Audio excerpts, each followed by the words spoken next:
here's what we're looking at right now with that northern eye wall approaching the Keys. Again, it's about 110 miles south of Naples as it stands right now. The hurricane force winds could arrive as early as about 10 a.m. for the Naples area, and we're expecting them as we head toward 8 p.m., even 8 to 10 p.m. through the Naples area. And of course, it's after that eye passes that the deadly storm surge starts to push in. So I've already zoomed in to local level for Charlotte and Lee County in terms of storm surge, that I do want to do Collier County now, because of course they're the first ones that will start to see that storm surge push in. And you can see the southern portion of Collier County perhaps going to see the widest land mass or portion of their county under that potential 9-foot storm surge. And again, that is because the orientation of the southern portion of Collier County east to west. And so that is why we are looking at potentially 9 feet of storm surge from the coastline up until Alligator Alley, up until I-75. It does taper off for the last maybe mile, maybe half mile, from 9 feet to 6 feet to 3 feet to 1, and then I-75. But that is about 5 miles, I think, inland in terms of that 9-foot storm surge. Oh, my estimation was way off. We're looking at potentially 12 miles inland in southern Collier County, 12, 13 as we head into Monroe County, south of Collier County. That could spread in a little bit more just because of really the orientation of land, again, east to west. So that storm surge really going to push inland. We're looking at areas like the Everglades, Chokoloskee,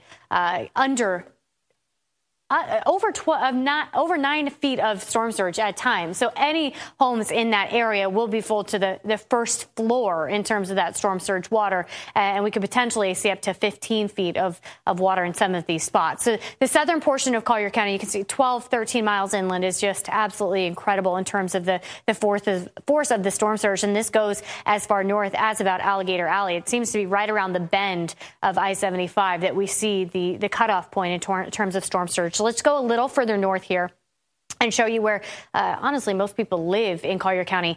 Golden Gate, we did have a question about Golden Gate earlier. You see it's inside the bend, and it does look like for the most part storm surge not going to be as much of an issue in Golden Gate. It's on the east side of I-75, although there is a little bit of that 1 foot potentially storm surge sneaking onto the east side of I-75, which means we could see portions of I-75 under about a foot of water because of that storm surge. But Naples itself, South Naples, that's about 5 miles inland that we're going to potentially see that greater than 9 feet above ground storm surge.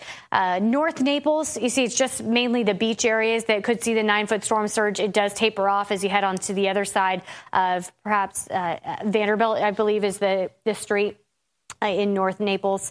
Right over 41 as well. So it looks like 41 might be a bit of a cutoff point in terms of the worst storm surge. And luckily on the other side of I-75, Golden Gate, you see vineyards over there. About a 1 foot storm surge is possible even on that side of I-75, but for the most part, it's not going to be as deep. So let's take this a little further north then, into North Naples and perhaps Pelican Bay, if we can slide it up. So again, this is oriented better because it's along the track of Irma. So in these areas, we're going to look at the catastrophic winds, the hurricane force winds. But since it's north and south, we're not going to see as much of that storm surge moving in, mainly just to those beach areas. So you see that along Pelican Bay. You see that along Vanderbilt Beach. Your beach areas are going to potentially be under 9 feet of water. And think of all of those resorts. We've got so many hotels lining up and down North Naples, right along Vanderbilt Beach and down through Pelican Bay that we're going to see potentially 9 feet. And that includes portions of Bonita Springs. If we go a little further north, you can see that a little further north that getting some direction from producers. You can see Bonita Springs a little further north. We're looking at that 9-foot storm surge moving a little further inland, almost to I-75. At this point, I think we're getting ready to toss to a live shot from Key Largo, where we're certainly, this is from Miami, taking a look at those winds. And we're near hurricane force winds in this shot. Is that correct, Scott? Scott's seen 82 off the coast of Miami. So we are looking at near hurricane force winds, and 82 is hurricane force. Of course, this live look this is now Key Largo, I believe. With the trees, a few of those could snap any moment now. in those incredible wind gusts. We're also seeing the windy conditions, and unfortunately, this is what's headed our way. This is what is headed into Naples. They'll see it first. I should say Collier County will see it first. Again, the hurricane conditions possible as early as about 10 o'clock this morning. That is under 2 hours away. That is why it's important to finish up those to shelter in place. No more going outside at this point. Okay. 65-mile-per-hour wind gusts is what we just saw in Key Largo, which technically is still that upper-level tropical storm force. So they haven't even seen the worst of it yet in Key Largo. You can see it right there. There's Key Largo. There's going to be an intense band just about to move through. You can see the intense band just to the south of Key Largo. So those wind speeds will pick up as this band sweeps through here, and we will see the hurricane force wind in no time if we haven't already. Things are getting real in the Keys, that's for sure. And that's what's headed our direction. We will see that as we head until just a little bit later this morning. Jane and Chris.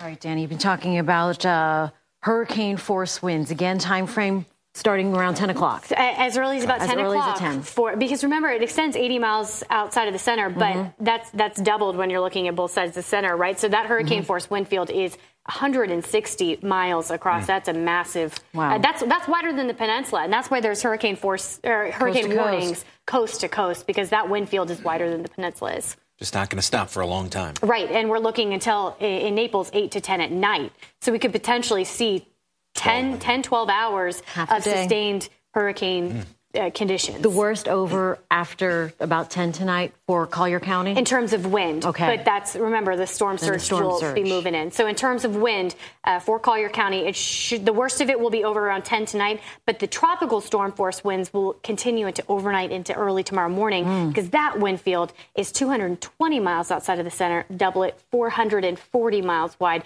So you got to get 220 miles. I should say, has to be 220 miles north of you in order to escape those tropical storm force winds. So overnight into tomorrow morning, we're still could see wind gusts up to 40 miles per hour. Okay. And it's moving at 8 miles per hour right now. Okay. Forward speed is forecast to pick up a little bit, speed up a little bit as it tracks north, but still, that's hours when we're talking about needing to get 220 miles north of us. Hours. Yeah, very dangerous. Yes. All right, Danny, very good.